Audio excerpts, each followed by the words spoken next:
The individual laureate this year goes to a pioneering contemporary artist and the founder of Center for Book Arts.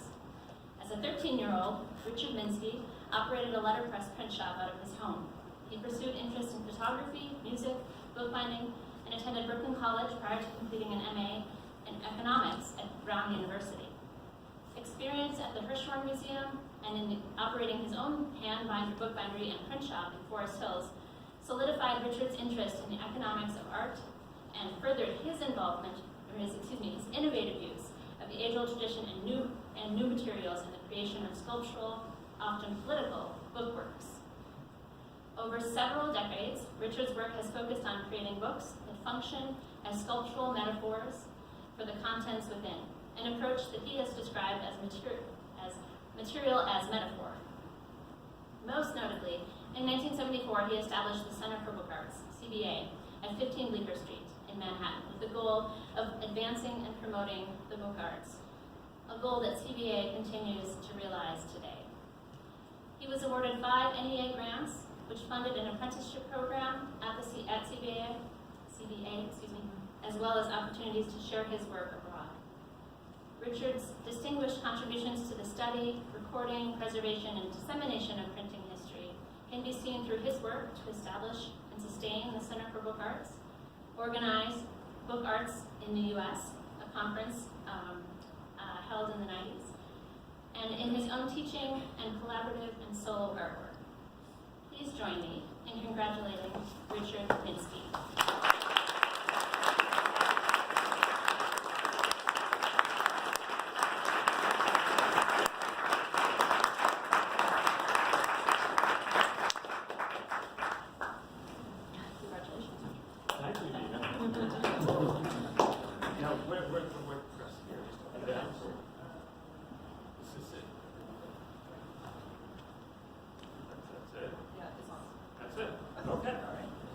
Thank you, Nina. Thank you, Amanda. Thank you, nominators.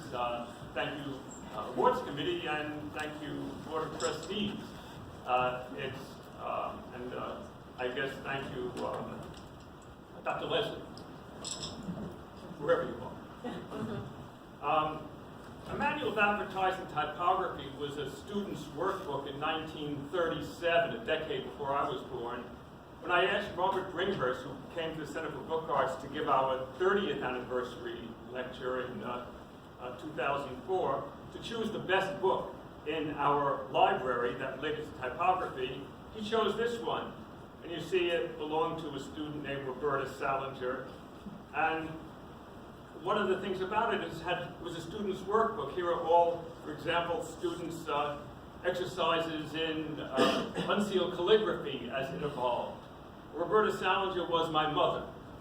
So I was born into the history of printing and calligraphy. She was a calligrapher and a sculptor, which may account for some of my sculptural bookworks as well. And might account for why under the Christmas tree, nice Jewish boy with a Christmas tree, when I was 10 years old, there was a Superior Cub printing press. So that was my first press, with rubber type, and many of you may have had one. And as you heard from Amanda, when I was 13, I started a printing business. The first thing I printed with that 5x8 Kelsey was business cards, which I distributed to my homeroom class at Russell Sage Junior High.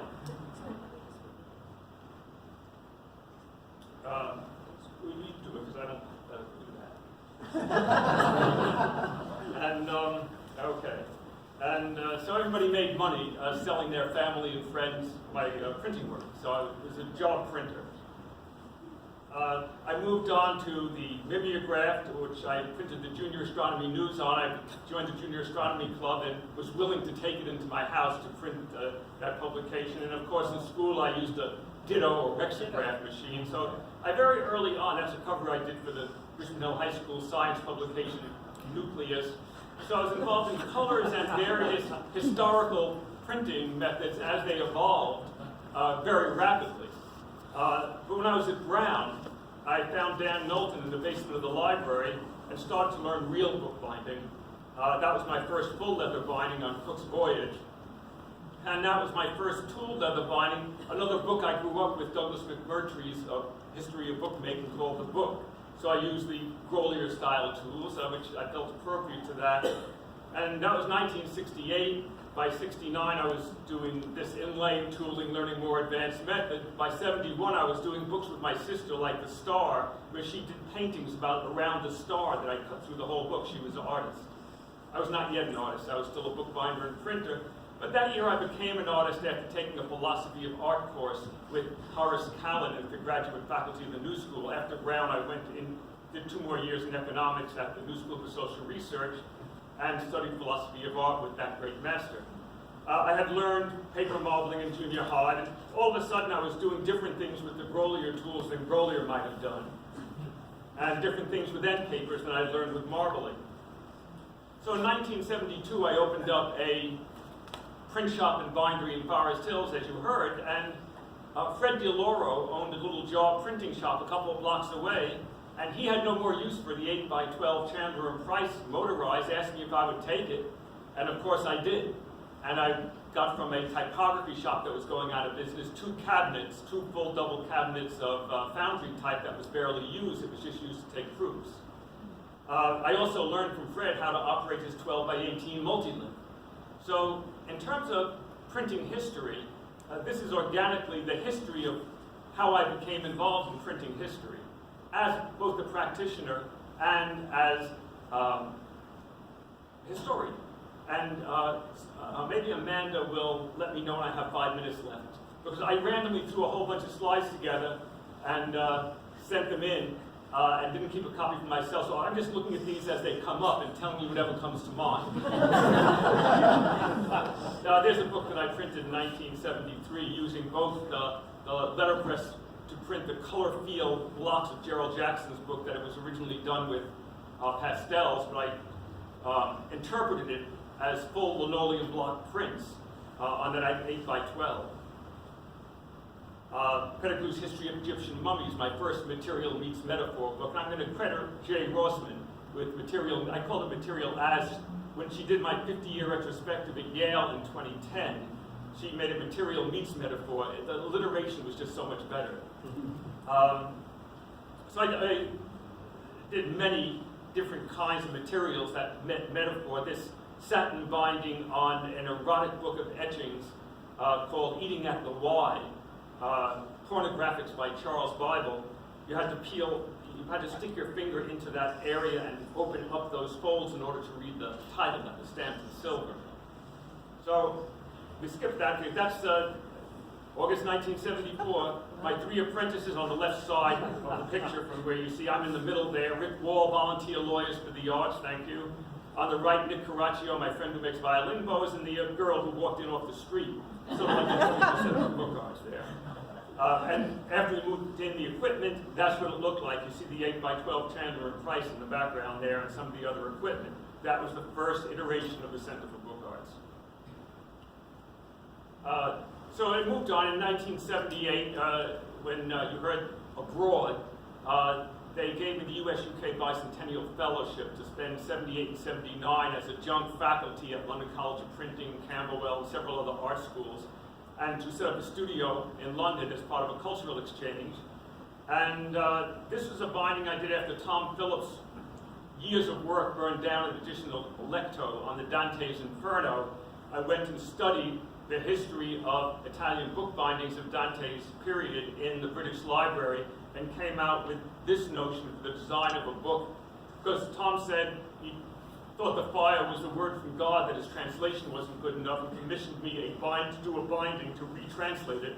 So I thought translating the binding from 13th century Florentine binding with contemporary Botman paper and translating it with English 20th century, we're back to the 20th century now, craft bookbinding technique was a translation of the binding for him to translate the text in. At the same time, now that leather, I tanned myself. I went and learned leather tanning, the history of leather tanning at the National Leather Sellers Center in Northampton, England, and I tanned that leather, that goat skin, the same way it was tanned in Dante's Florence, and also tanned these little rat skins that you see on Patti Smith's Babel. I thought punk poetry and historical binding with clasps, in this case safety pins, and of course the cute little safety pin in the rat's ears that are head to tail.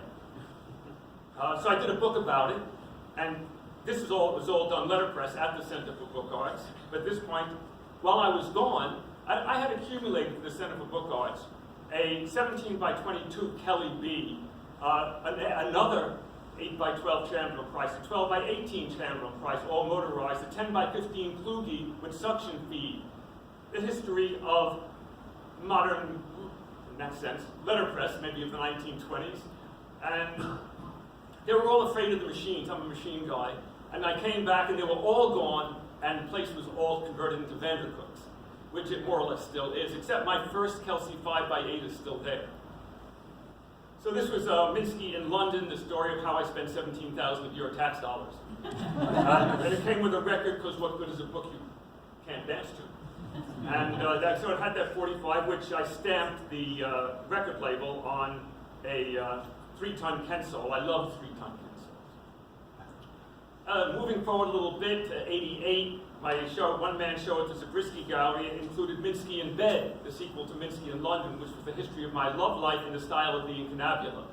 I had, after curating hundreds of exhibitions and seeing thousands of artist books, I was just so tired of self-indulgent artist autobiographies, I thought I should do one.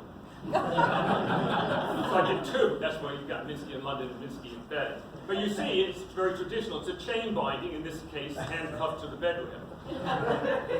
But right after that show, a new printing press came to me, the Canon BJ 130. I saw this ad and called up Canon and I said, hey, can I print handmade paper on it? They said, you can try. I could. So there it is with the inset, the text with the inset commentary and historiated, illuminated initial letters, historiated and inhabited. And so this is printed in black ink, and then it's hand-colored and illuminated computer incunabula, the same way they were printed in black and hand-colored and illuminated later on. At the top is the Victoria and Albert's copy number 1 of the book, bound. They asked for it to be bound in my stained bed sheets. British sense of humor. So they didn't say stained with what. But those are my actual bed sheets, and below that was the Sackner's copy. And now this is not the same thing. This is the next method of printing that came up. This is, by 1993, I had a website. And so when I finished the book in 1997, the big discussion with the artist books then was that they were the democratic multiple. Well, that was over. The internet was the democratic multiple. I took the book and I put it on the internet, which you can all read if you're so inclined. So that's the web page on the internet from the scanned page of the book. So the method of printing kept evolving. So my history of printing just moved along as the technologies developed during my lifetime, from more or less the same technology that was used at Gutenberg's time up to whatever new technology exists today. By 2002, I had the show at the Louis K. Mizell Gallery in Soho.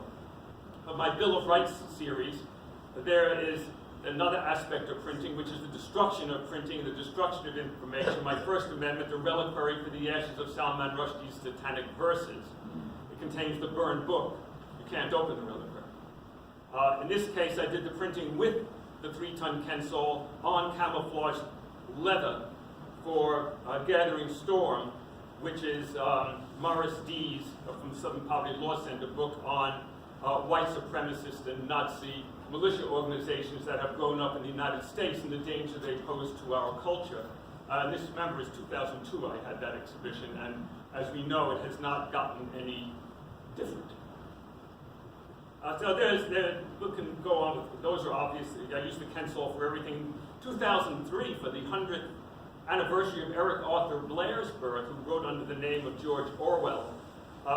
The method of printing for this cover was live and real time, 2 years before the first iPhone came out. Behind the grain of this lizard skin, imitation lizard skin, was a miniature spy camera, and as you held the book in your hand, your face appeared on the screen because Big Brother is watching you.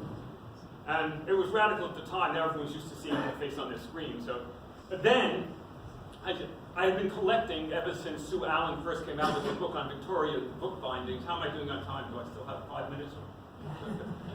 8 minutes, good. So I got that little book. What was great about printing was they didn't have any money in Chicago, at the university, to print that book. She insisted on color. They wouldn't do it. So a little pamphlet came out with 3 color microfiche. And that had all of the images on the microfiche.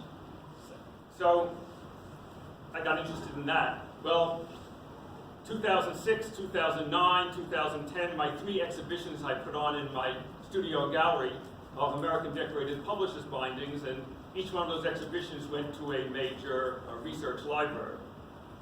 I made deluxe and limited editions on those. The deluxe editions I print on this printer, which is my Epson R19. I started out with an R1800 and 5760 by 1440 DPI, amazing resolution, and I love information as well as books.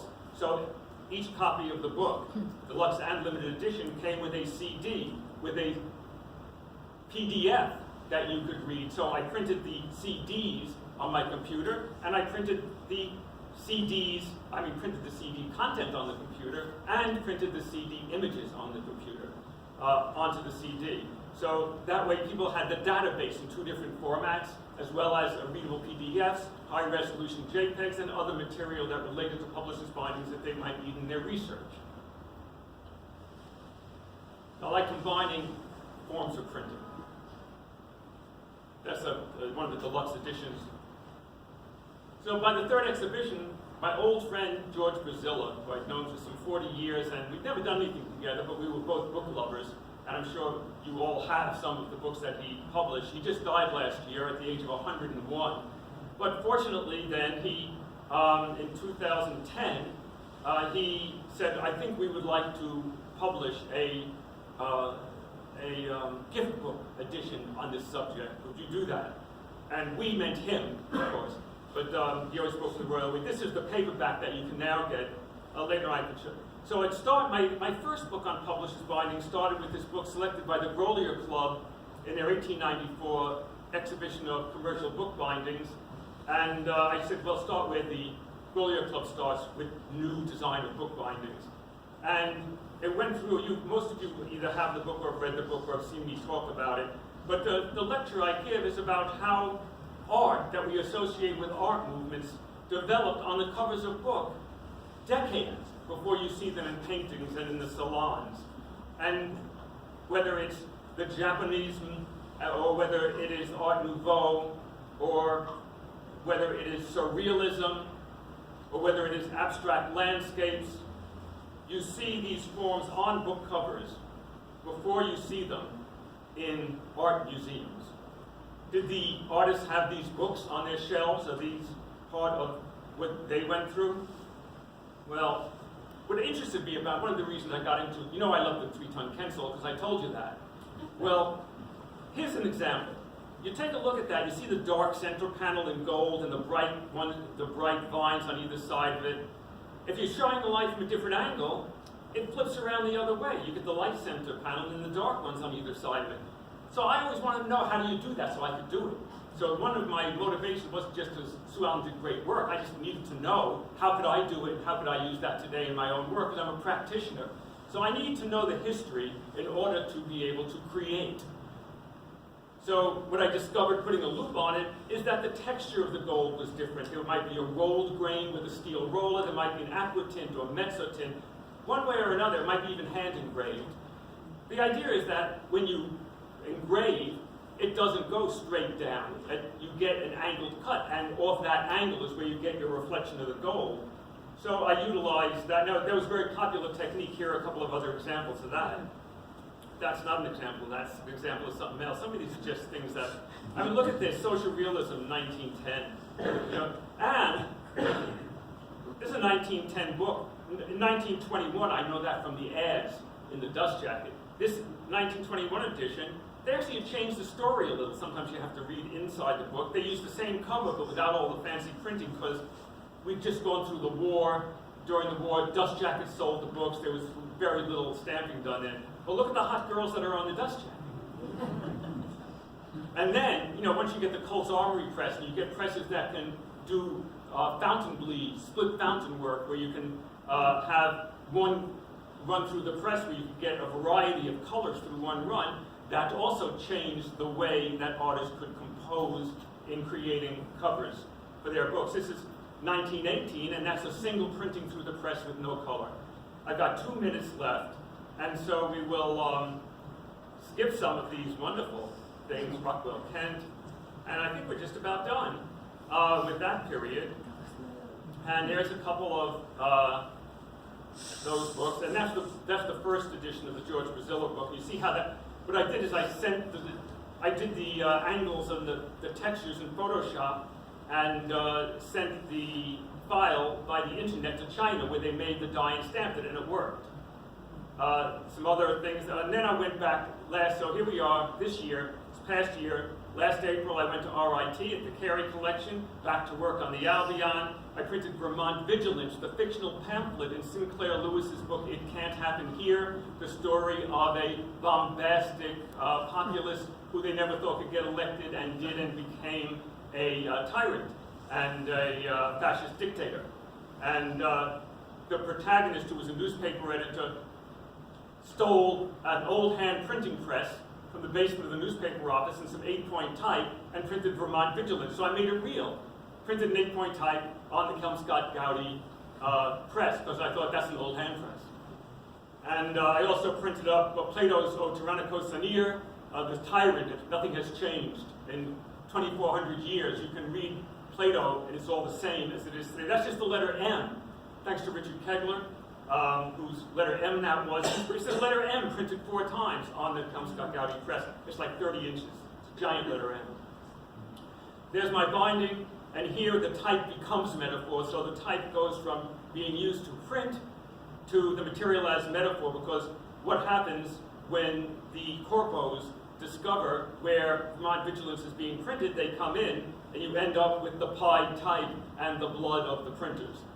And I did that version of it, and I've just finished this version of it with now the blood, since it's black leather instead of white, we need a contrast. So now the blood is on Vermont Vigilance with the 8-point type, which, by the way, is Garamond, since it was the Kelmscott-Gowdy press, Garamond, which Fred Gowdy designed in 1921, and whose original drawings for it are in the Carey collection. Thank you.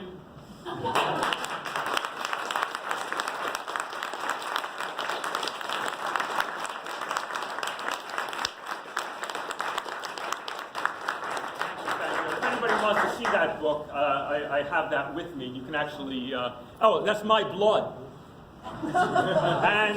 and acrylic paint, because the blood part turns brown, and then the red paint still looks like wet blood.